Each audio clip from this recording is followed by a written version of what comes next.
Alors, je vais lire ce que je suis en train d'écrire ici. Donc c'est une chose assez étrange que je pratique peu, mais bon.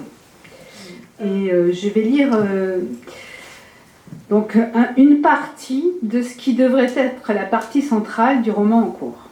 Voilà. Le roman en cours n'a pas de titre, la partie en a un. Ça s'appellerait l'éclipse. Nous avons rendez-vous dans un hôtel. Il le veut absolument. Il y a une urgence en lui qui m'échappe. Je ne suis pas en état. C'est trop tôt. Mon désir est mental, mon corps ne suit pas. Mon désir est le souvenir du désir. Mais je ne veux pas le perdre. J'ai envie d'essayer. Voir ce que son désir va faire à mon désir. Rattraper le temps perdu. Fusionner ce rendez-vous avec celui de Grenoble. N'en faire qu'un. Rapiécer deux dates dans l'espace-temps et raccommoder la vie. C'est confus. Tout est confus alors. En général, c'est le corps qui dicte, éclaire, fait agir, qui met en mouvement. Mais là, le corps est absent. Il se tait. Il n'émet aucun des signes habituels du désir, de l'excitation. Seuls les mots sont actifs, stimulent quelques réseaux neuronaux, émettent de faibles vibrations. Il y a un décalage entre ce que j'entends et ce que je sens. Un délai, un retard. Quelque chose qui grince, une brèche. J'ai envie de tenter mon corps. De le soumettre à l'appel des corps nus, des gestes, des mains, du sexe. Je dis oui. Je me prépare soigneusement. Quelque chose que j'aime, la minceur de mon corps, quelque chose que je hais, la perte de ma musculature due à l'inactivité physique à cause du handicap actuel et de la fatigue du traitement. Je me maquille, j'ai de grands yeux cernés sous mon crâne nu, mon absence de cils et de sourcils. Je choisis mes vêtements, je ne peux toujours pas marcher longtemps, même si je n'ai plus qu'une seule béquille, je prends un taxi. J'ai peur. J'ai si peur. Ce qu'il veut absolument, je le voudrais aussi dans un autre corps. Dans ma tête, je suis cet autre corps. Dans mon désir aussi. Dans ce qui pulse en moi de vie depuis que nous nous sommes revus. Dans son désir de moi, affolant. Comment le désir catapulte la réalité du corps jusqu'à un certain point, je le sais. Ce point, c'est l'impossibilité de jouir, l'incapacité à être touché dedans. Dedans, c'est sec, froissé, replié, rétracté, à vif. Ni doigts ni sexe ne peuvent y aller. Je le sais, mais à ce moment, le désir et le désir du désir fait fi du corps. De ce qu'il est devenu, pâle, mou, fendu et troué, détruit. Je suis une autre femme que la femme que je suis. C'est une schizophrénie intraitable. À ce moment encore, dans les minutes qui précèdent l'instant de le retrouver, je ne veux pas le savoir. Je tremble, je suis heureuse. Je ne sais pas quelle peur est la plus grande, celle du corps félon ou d'une histoire qui pourrait commencer. Je suis sourde aux questions, aux avertissements, je me rends à l'hôtel. Tout y est blanc. Les hôtels modernes ont cela en commun avec les hôpitaux, la blancheur. Blanc des murs, des lumières, des draps, des oreillers, de la couette. Tout de suite, vous me prenez dans vos bras, m'étreignez.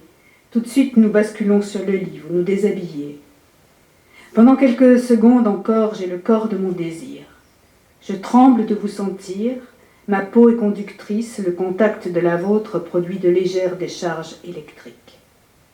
Vous vous jetez sur moi, me dévorez de votre bouche. Mon corps est muet, mon sexe aride. Tétanisé, excitation morte. Aucun fluide dans mon ventre, aucun mot dans ma bouche. Mes mains même ne peuvent vous toucher. Lèvres et frottements. Je suis tout entière à la faillite de nos corps, vous ne bandez pas, je ne mouille pas, c'est une déroute, une pitié. Vous allez trop vite. J'ai besoin de temps, de douceur, d'acclimatation, Mon corps réclame de l'attention, de la patience. J'ai besoin de mots pour éviter le naufrage. Mais je suis incapable de parler tant ma honte est grande, ma peur en train de se changer en terreur. Terreur d'avoir failli, déçu, déchu. Sur le lit, je me fais l'effet d'un animal marin échoué sur le sable. Je manque d'air, je manque d'eau. C'est ma première fois sexuelle qui est en train de se rejouer avec vous, son fiasco et son silence. Je n'en ai pas conscience, mais c'est la raison pour laquelle je ne peux même pas vous demander de dire quelque chose. Mais vous, pourquoi n'avez-vous rien dit? Dans vos bras, après, je commence à me détendre, la peur relâche son étau, je vais réussir à parler pour nommer, comprendre, alléger, recommencer. C'est ce que je veux, recommencer. Faire l'amour. Mon désir est têtu, il fait violence à ma peur. Mais voilà, vous rompez le silence pour déclarer « Allons déjeuner ». Vous n'êtes déjà plus là, je le sens tout de suite. Votre retrait déjà me mine. Je n'ai pas la force, le courage de vous dire non. Non, Simon, ne sortons pas tout de suite. Et de vous demander « Qu'est-ce qui ne va pas, Simon? Vous ne me désirez plus? Vous vous êtes trompé? Je ne vous plais pas? Mon corps vous rebute? Vous avez changé d'avis ?» Le déjeuner est insipide, la conversation blême. Le blanc s'étend, se propage à grande vitesse, dissout, efface tout ce qui a lieu entre vous et moi depuis des semaines. La confiance, la proximité, la gaieté, le désir, tout. Vous me raccompagnez à l'hôtel et aussitôt vous dites « Je dois m'en aller ». Et vous ajoutez « J'ai payé l'hôtel pour la nuit, vous pouvez rester, vous pouvez vous reposer ». Vous disparaissez, me laissant seule. Je sombre. J'ai pleuré longtemps avant de trouver la force de quitter cette chambre à la blancheur irréprochable, sans trace. J'ai repris un taxi et suis rentrée chez moi et je vous ai haï. Les jours et les semaines qui ont suivi ont été difficiles. Tout ce que vous aviez réveillé en moi de vie s'est effondré. L'effondrement a lieu à ce moment-là. Je suis fragile. Ça tombe mal, l'ironie de la phrase prononcée quelques mois plus tôt cogne à mes tempes. Je suis cassée. Il aurait mieux valu que je ne vous revoie jamais. Je balance entre désespoir, colère, manque, détestation de vous, de moi. La fatigue me rattrape. Je ne veux plus quitter le lit. Je ferme les yeux, je broie du noir. Je nous regardais, Léna et moi, si attentives et aimantes, et je vous en voulais d'autant plus. Où était passée cette élégance qui vous caractérisait? M'étais-je trompée sur vous? Je revivais la fuite de Karine. Heureusement, Karine, heureusement la maladie. La maladie avait inscrit le point de non-retour, l'arrêt définitif à la douleur d'amour. Malade à mourir, je sais ce que cela veut dire. Vous ne ferez pas le poids. Je ne me livrerai pas à cette singerie. J'oscillais chaque jour entre différents scénarios. Vous écrire, vous demander une explication, vous rayer de ma vie, de ma vue, de ma peau, effacer toute notre correspondance, vous écrire une lettre d'insulte, vous écrire une lettre d'amour, jeter vos livres, déchirer celui qui m'avait fait revenir vers vous, vous téléphoner pour en finir plus vite, ne pas vous téléphoner pour ne pas finir. Voulais-je finir? Voulais-je ne pas finir? Que voulais-je? Comme si j'étais seule dans cette affaire. La part de l'autre, votre part, je savais que je n'avais aucune prise sur elle, j'en ignorais tout. Vous vous taisiez. J'ai écrit des brouillons de mails que je n'ai jamais envoyés. Parfois, votre brutalité m'atteignait encore si fort que j'ai compris qu'il me fallait en désamorcer l'impact. Je voulais guérir, guérir de vous et du reste, guérir, c'est tout. Les mois passaient, je me calmais. Quelque chose vrillait toujours, une épine incrustée. Je savais qu'une parole peut être sincère à un instant donné et être démentie l'instant d'après. Dire et se dédire. Ce jeu cruel de la séduction, je le connaissais. J'avais appris aussi à lâcher prise. J'avais appris qu'on ne connaît pas l'autre, surtout quand ça va vite, et avec vous, comme avec Karine, c'était allé vite, très vite, trop. Je ne voulais pas non plus vous assimiler, elle et vous. Profiter d'un comportement qui soudain vous apparentait pour établir des vérités approximatives, suspectes. Je relisais vos livres, je pensais à nos discussions, à nos rencontres, je pensais à Grenoble, et je n'arrivais pas à vous accabler. Je ne savais plus que penser. Vous aviez été lâche à ne rien dire. Vous aviez eu peur, vous vous étiez retranché. Pendant des semaines, j'ai préféré croire que mon corps était seul responsable de votre fuite. Mais je sentais que cette explication ne tenait pas. Nous n'étions plus des jeunes gens, nous n'étions pas immatures. Cela ne tenait pas à moi, mais à vous. Y avait-il quelque chose d'étrange dans votre impétuosité, de doute? Cette façon que vous aviez eue précisément de vous jeter sur moi. Quelque chose vous était arrivé qui vous dépassait. Je vais vous dévorer, vous avez été débordé.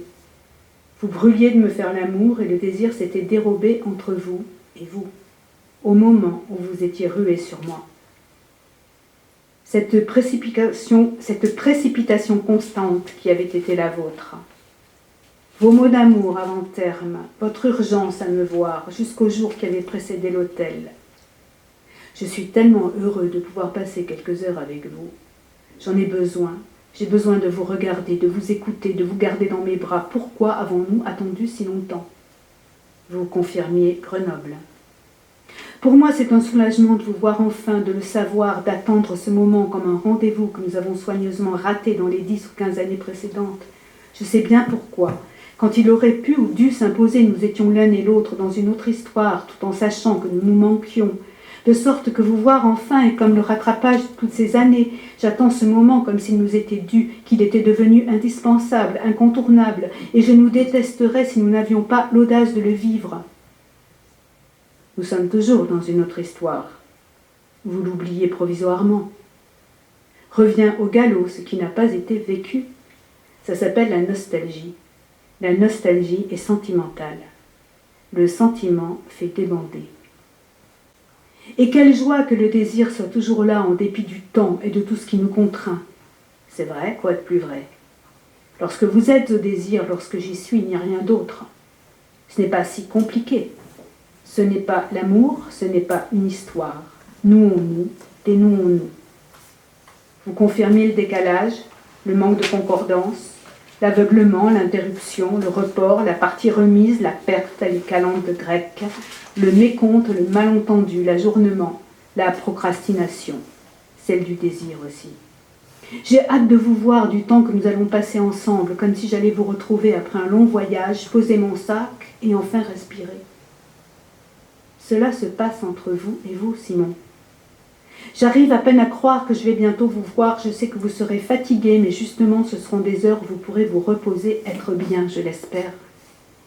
Vous dites vrai, vous êtes sincère. Vous étiez aussi perdu que moi, perdu autrement. Ça me rend heureux de penser que je vais vous voir, ressentir ce bonheur-là, ce bonheur irréel de vous voir. C'est un rêve, Simon, un fantasme, une illusion.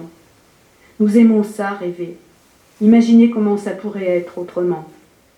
Vous et moi, nous surmontons nos angoisses en écrivant.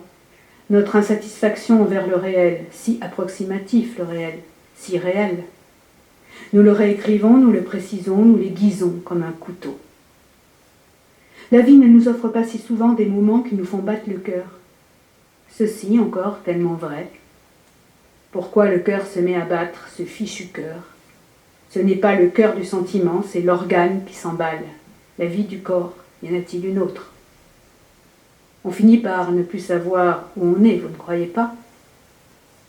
Le fait est que vous vous étiez débiné, carapaté, sauvé, enfui.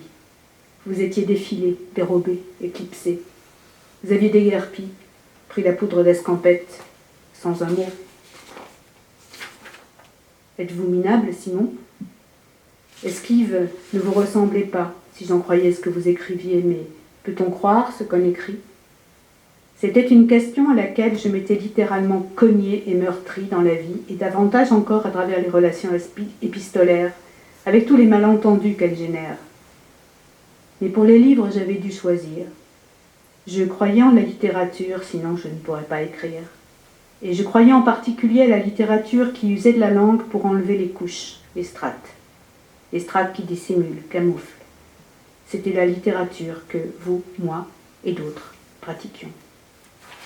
Et c'est juste... comment dire, un vrai refuge ici. Et c'est incroyable comment ce lieu accueille et transmet les good vibes dont parle Aise et nous centre dans le travail. Voilà. Donc c'est vraiment un grand bonheur d'être là et j'ai beaucoup de mal à penser qu'il reste une seule petite semaine.